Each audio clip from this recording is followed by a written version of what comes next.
So I want to just go through some updates, some trucking news out there in the United States of America. First off, as we know, the trucking industry is definitely a lifeblood of the US economy. In addition to this, it's responsible for transporting a significant portion of goods across the country and, of course, across the continent as well.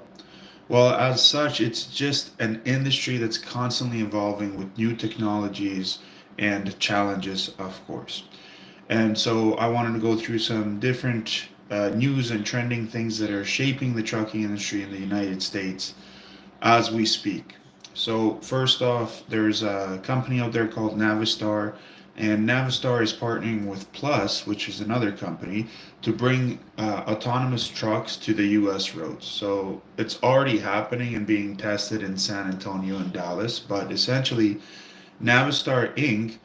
And Plus, which is an autonomous trucking software company, they're partnering to bring self-driving trucks to roadways in Europe and the United States. And the companies announced the partnership Tuesday, and Navistar, which is a member of the Traton Group, subsidiary of the Volkswagen Group, essentially, is one of the largest commercial vehicle manufacturers, and it will integrate Plus autonomous driving technology into the brand's vehicles to in hub to hub operations essentially. So Plus will use something they call this level 4 autonomous super drive technology in Scania, MAN, and also Navistar, of course, autonomous ready based vehicles. And in addition to this, the trucks are already being tested on public roads in Europe and in San Antonio and Dallas with a safety driver on board, of course. And the company says that testing will expand to other routes in the Texas Triangle and Interstate 10 corridor as well. And Plus said that there are plans to roll out the pilot in other parts of Europe and United States as we go along and see how this all goes. Customer pilots are expected to begin within the year, and it's before beginning the series of production and global commercial deployment of these vehicles. And a global partnership with a company like Plus does allow Navistar to leverage the technology strides they have made as they work towards focus on the commercial viability of level 4 autonomous driving. Okay, so it is a significant step forward in the integration of self-driving technology in commercial vehicles um, moving forward. So we'll see how it goes. Um, hey, when it comes to autonomous vehicles, if it's gonna be something where it's gonna be taking away drivers' jobs in essence, don't really know how to feel about that. Don't know if it's something that I welcome. We would have to see it play out. But my initial response is I'm not too sure about this because I had the same response when electronic logging devices came into play as well. I thought this is going to be horrendous for our trucking company. It's not going to be all that great. And then once the driver started driving, the driver's feedback to me was, it ain't all that bad. It ain't all that bad. Whether it's the over the road stuff or just the regional drivers that still, of course, have to use electronic logging devices, um, the same thing, right? So again, autonomous driving, we'll see where that goes. So that's definitely in the news and out there that's happening right now. Another thing in the news is about there's these two women from XPO, and they've been named top women to watch in transportation. So XPO, which is a leading provider of freight transportation in North America, however you feel about them, of course, announced that the service center manager Tana Fisher and vice president of human resources Nicole Newman have been named 2024 top women to watch in transportation by the Women in Trucking Association.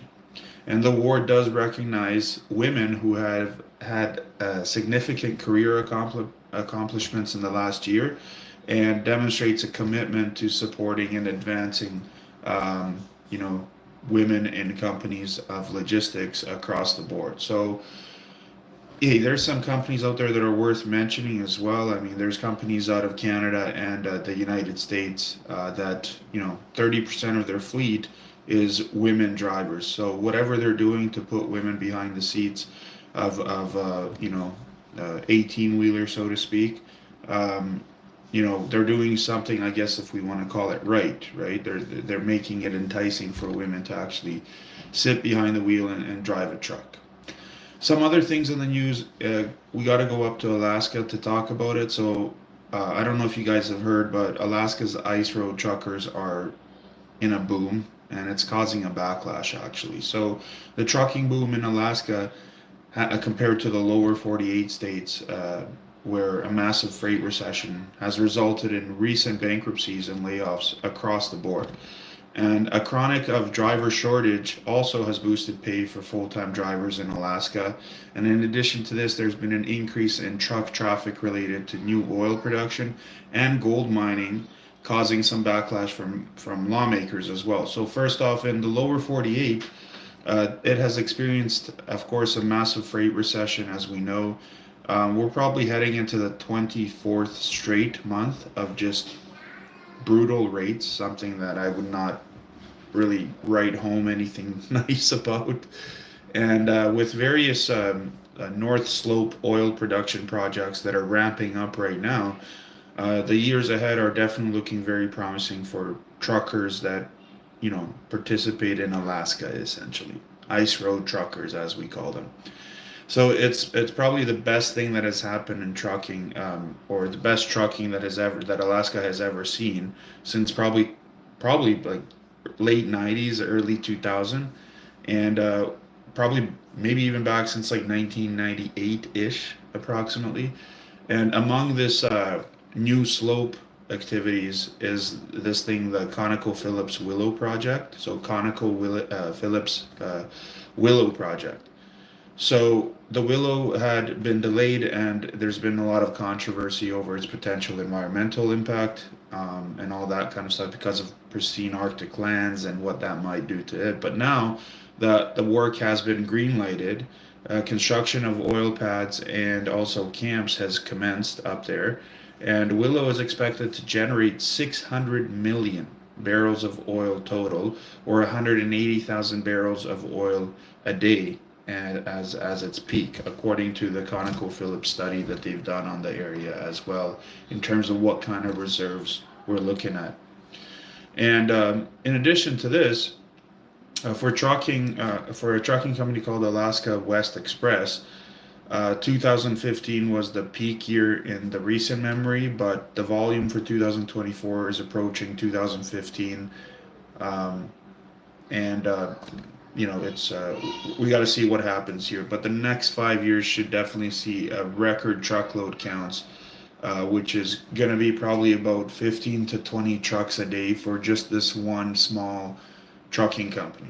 Okay, which is a big deal, a really big deal. Also, the annual pay for a driver, we can't forget that. For a driver who doesn't, you know, isn't scared of driving on isolation, essentially, and in other words, being in solitude, being isolated from the rest of the world, and of course the Arctic challenges that come along with this, it can be $180,000 a year. But even drivers who want to haul locally in Anchorage and don't want to be gone nights can still make $80,000 annually. Okay, just locally in a city, essentially. Anchorage is a city, and most of the North Slope oil infrastructure, though, like the supplies, the machinery, and the parts, is supplied by trucks that have to traverse the 414-mile highway, Dalton Highway, Alaska Route 11. And the Dalton Highway drive is not exactly for the faint of heart. Much of the trucking season, when the ice roads open up in the tundra, is done in a 24-hour pitch darkness. Ice, fatigue, meandering moose, and those are constant dangers, right? When you got moose, and that's something you got to deal with all the time. I mean, it's not like that happens once a week. I mean, it can be a constant thing that's happening for drivers up there. And Alaska, like they say, is the land of the midnight sun in the summer, but also noon darkness in the winter. So drivers have to negotiate the mostly gravel Dalton highway, and you won't find a McDonald's or anything like that anywhere along the right route. So it is still traveled though by hundreds of truckers during the busy season. Okay, so it's a big deal up there. And while trucking in the lower 48s would do almost anything to avoid empty miles, doing business on the North Slope does mean that the most trucks heading southbound on the Dalton are doing the deadhead. They're going back empty for sure. So empty miles are definitely a very large part of doing business on the slope, and there's very limited opportunities for anything, if we want to call them backhauls, out of the northern edges there. Fairbanks, for example, a population of about 32,000 people, is the logistical hub and staging area for all the activities that go on. Okay, but the North Slope isn't the only place in Alaska that's experiencing a trucking boom. There's also new mining activity in central Alaska, and it's also putting more rigs on the road, rigs that eventually end up in Fairbanks. And all the trucks have some, including some of the most powerful, names in Alaskan politics saying, enough. So, and also in this, you know, uh, we have to consider that this is a very difficult area to try to traverse. It's not for the faint of heart, but it's crazy. Alaska is a part of the same country, USA, and the fact that the lower 48 is going for horrendous recessions, bankruptcies left, right, and center, whereas Alaska is just booming out of this world. Can't say the same for Canada, really, in terms of the provinces. However, there always seems to be some kind of work happening in the territories or the Yukon. So I guess we'll see what that goes about. But I'm not too confident in the lower 48 in terms of us getting out of this recession anytime soon. Who is to blame for this, or why is this happening? I'm not too sure. I would like to say it's a large combination of mega shippers, mega brokers, mega carriers, and also a fourth one that a lot of people don't mention. It's truckers that don't exactly understand their operating cost and have no clue what they need to take loads for. There's a dispatcher that was, trying to onboard more drivers under his belt, independent dispatcher, and he was talking to some owner operators, and one said, on a load that was moving on 2,000 miles, he's taking it for $3,200. And when this dispatcher asked him, why would you do this? Why are you taking this for $3,200? He literally said to the dispatcher, I don't know. I don't know why I'm taking it. That's a problem.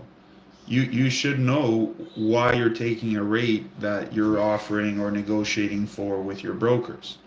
Okay, there's no excuse in today's day and age not to know your operating costs. You have so many tools available for you, like operational cost calculators. Just being statistically aware will get you ahead of the game. What's up, Jerry? How you doing? Long time no see, long time no hear. Hopefully everything is going good with you down there in Texas. So G&G Transportation, respect. So yeah, we'll see how everything works out, but I'm not confident that we'll be getting out of this freight recession anytime soon per se, in terms of next month or 2 months from now. Best case scenario, I don't see it again, but in terms of what economists are saying, they're saying that maybe we'll get out of this 8 months from now. I don't see it. I don't know how are they just randomly just guessing the stuff, or do they actually have something or know of something that we don't? I'd be willing to guess that if we do get out of this, if this is something that we do get out of as an industry as a whole, in terms of seeing good rates again. And again, I'm not talking about rates that are, $45,000 for 700 miles like we saw in 2021. And Jerry, I don't know if I told you about this, but there was a lane, not just one lane, many lanes, but specifically this one lane from Ontario, California, going to El Paso, Texas. So not to Laredo, but to El Paso. Um, we were doing so every Thursday. I would find out for next week when I would be moving loads. So they would tell me, okay, next week's schedule is Monday, Wednesday, Friday, or Tuesday, Monday, Tuesday, Wednesday, or Tuesday, Thursday. So pickup wise, it had to be a team. It's just over 700 miles and under 800 miles with deadhead of drivers. Yes, around 800 miles. And they would send over the tenders Thursday, the week before, for $45,000. And it was so bad in terms of available drivers, and this was after COVID, so this was 2021. Um, with all the different states having different rules, laws, and applications and things like that in terms of how to deal with the post-pandemic stuff. But it was literally them saying like, okay, like we're gonna send you this tenders, and then it's like electronically tendered over to us for $45,000, and we're finding carriers for like 40,000, 36,000, 38,000. Nothing cheaper. Nothing. Like you would call local Anaheim, local Ontario, local Los Angeles. Nope. Those are the rates. And team drivers out to El Paso. We were doing loads from Toronto, Ontario market out to Vancouver for $40,000.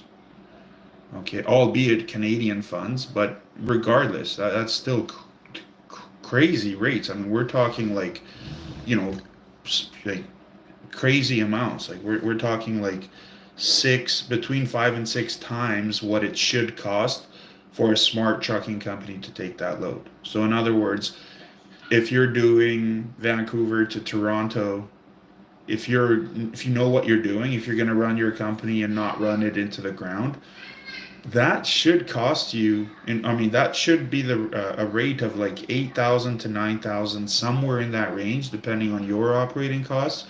But that should be the rate you're taking those loads for on about 2,700 mile trip.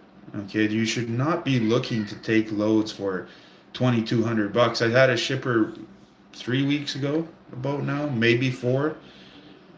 He asked me, can I match 2,200 bucks on 2,700 miles? That's not going to happen. I can't make that. Broker, no broker, whatever, carrier, that's it's impossible. Yeah. And it's ODFL, like Old Dominion Freight Lines. I mean, they do LTL for 2,200 bucks on that mileage. So you want me to take a full truckload, dedicated freight, sealed trailer for 2,200 bucks? That's not going to happen. Okay, now if I was to sit in Vancouver with my trailer and take 2 pallets, 3 pallets, 4 pallets from one shipper, and then 2, 3, 4 pallets from another shipper, and 2, 3, 4 pallets from another shipper, and so on and so forth, till I fill that truck with partial shipments, then yeah, sure, I'll take it for 2,200 bucks, no problem. But you want me to dedicate my entire trailer and represent that as my revenue, and then from there pay all my bills? It's not going to happen. Not going to happen. So, where are we going to go with this? What's really frustrating lately, what I've seen on LinkedIn, especially this week, was hearing from dispatchers, independent dispatchers, and hearing from trucking companies that run their business the right way, how they should, from Chicago, from Nashville, Tennessee, from Seattle, Washington. And people are telling me and actually showing screenshots of what people are taking loads for. And they're moving freight for, $1.60 a mile. I'm sorry, but 2024, with this inflation standard and these diesel prices that we're seeing, so this week, diesel price average for USA was $4 a gallon. Okay, that's the average on highway diesel fuel prices.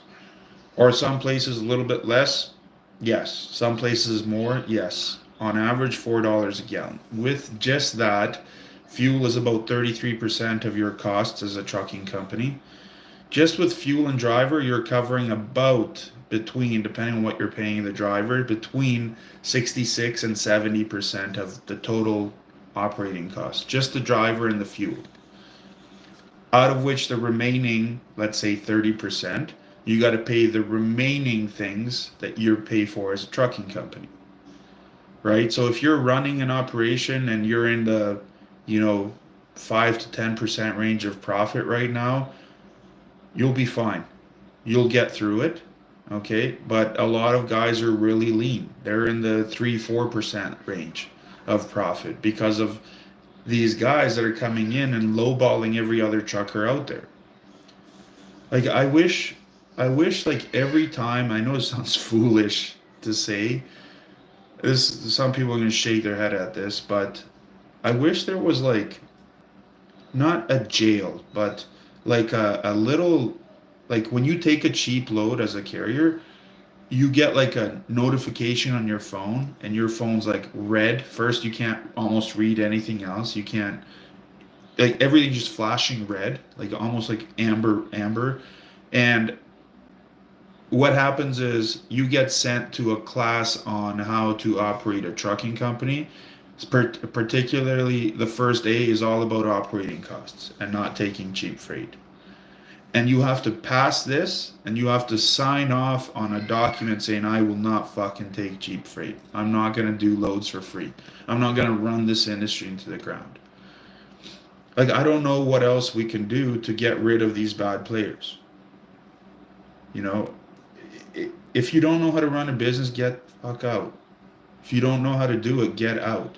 Because you're ruining all the trucking companies around you, you're ruining the economy, and you're teaching brokers that, anyways, try to rip you off to take freight for a very low price. Okay, so you're teaching TQL that, yes, you know what, if I go to a shipper and offer them $1.90 and I find my carriers at $1.30, 40 to take this load, we're doing very well for ourselves. You're teaching them this type of method. Are shippers still paying? Are manufacturers still paying? You bet you. Have you guys seen the convoy, the inside convoy pricing that they give to like their customers? All the stuff is like livable wage, like 3, 4. Some places, even if they're tough to cover lanes, up to $5 a mile. On contracted freight, by the way, not the spot market, on contracted freight. And by the way, their spot market pricing, or the prices they're giving to their carriers, they started off at $1.80, $1.70. So imagine they're pricing 60%. So their margin is 60% from that of which they pay the carrier, which is ridiculous. So are shippers paying? Yes. Mega shippers, medium shippers, small shippers.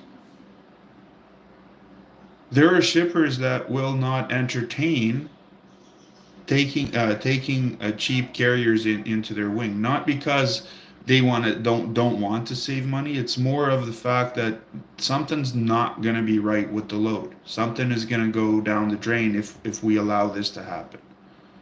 Okay, and this is true for straight trucks and box trucks and whatever else kind of, trucks you're running, you know. And I'm trying to do my part in this industry. Like this weekend, I'm about to, at 10:30 today, we got the second day of the freight broker course this weekend, and I'm trying to do my part of teaching the new broker entrants and people that are already in trucking trying to get into brokerage. Pricing doesn't work how you want it to work, in terms of you just go to a customer, lowball everybody and take freight.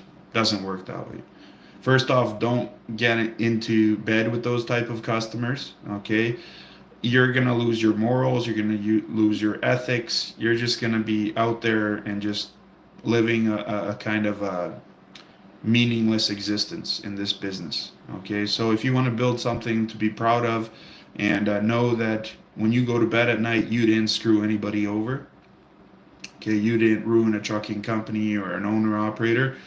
then you got to price accordingly. And that comes with knowing how to price freight. Okay, you don't, just because that tells you you should price something $1.60 because that's the shipper to broker spot rate. No, have your own pricing guideline, and it's going to be a lot more than that. And that education of the operating costs and how important it is to understand that, that'll keep you where you need to be on your pricing. You can still give trucking companies more than enough for them to make a profit and actually scale their companies, and there will still be money left over for you as a broker to scale your own business. So you're simultaneously growing together, okay, instead of you're growing and they're going out of business and then you treat them like a dime a dozen, right?